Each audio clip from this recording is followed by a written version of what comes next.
just a good old boy, never meaning no harm. Hi guys, Sharpo back once again with another Minton box, and today we're looking at the first wave figures for Dark of the Moon, brand new Transformers movie, and we're looking at Roadbuster. Now Roadbuster's a little different from what us Transformers fans are used to. In the movieverse, he's part of a trio of elite Black Ops Autobots who go in where the action's hottest and kick the shit out of Decepticons, and that's par for the course for the Wreckers. But unlike the regular Wreckers, these ones are all based on NASCARs or NASCAR racers. I never get how to describe that. So there's Roadbuster, Leadfoot and Topspin as part of the movie Wreckers, and they're all kind of stereotypical NASCAR fans. But until I see the movie and actually see them in action, I'm not sure how that's going to play out.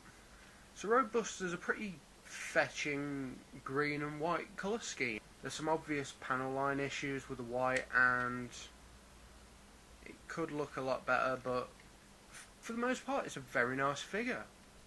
It's a Chevrolet Impala NASCAR racer.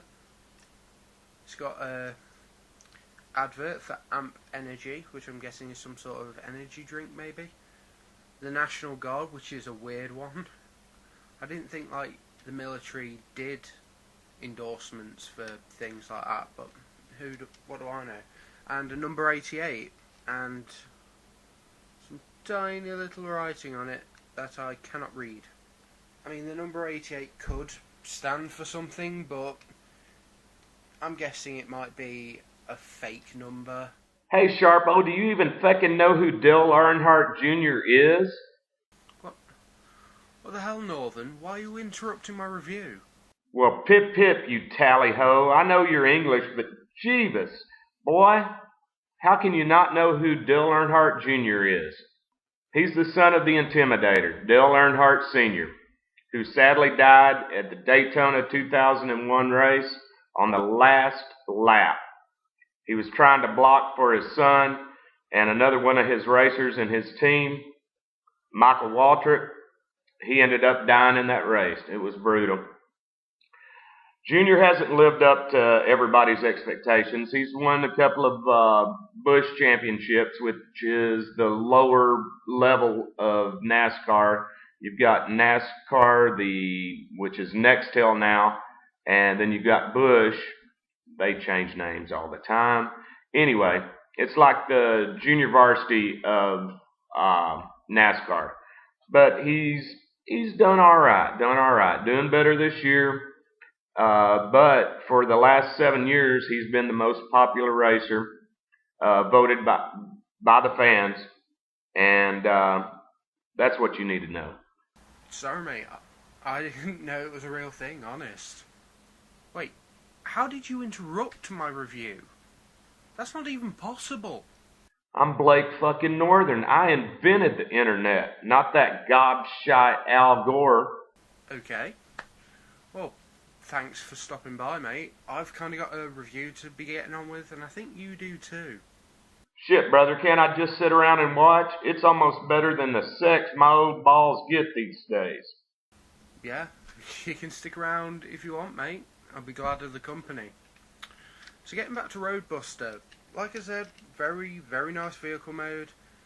Some paint apps could be picked out better, and there's some paint line issues with the white. Some silver hubcaps would have been nice. You've got one solid window here, and the staple NASCAR kind of mesh window. As with all Dark of the Moon toys, Roadbuster comes with one of these. Hey, that looks cool. What's that? These are MechTech weapons by Tor. Every toy line tends to have a gimmick, and these are just the latest ones for the Dark of the Moon line. I've read that the quality of the plastic has gone down, as well as making the transformation simpler for these toys. So I think to pad out the prices, they've included these little things. And from what I've seen of others and this, they're pretty alright. They do that kind of thing. And it's quite therapeutic to do that a lot.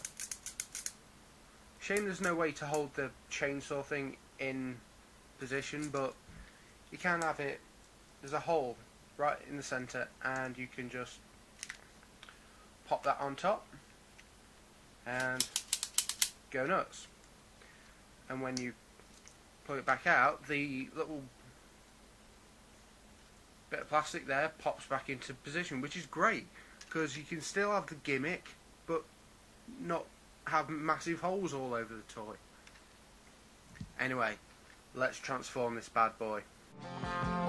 Making their way the only way they know how. That's just a little bit more than the law will allow. Just a good old boy. Wouldn't change if they could.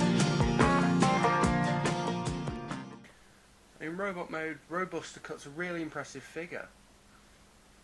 I mean, I've seen some of the other wreckers and they don't look quite as normal as he does. But it's in robot mode that you can really see how cheap the plastic has become. It doesn't feel of the same quality as the earlier lines.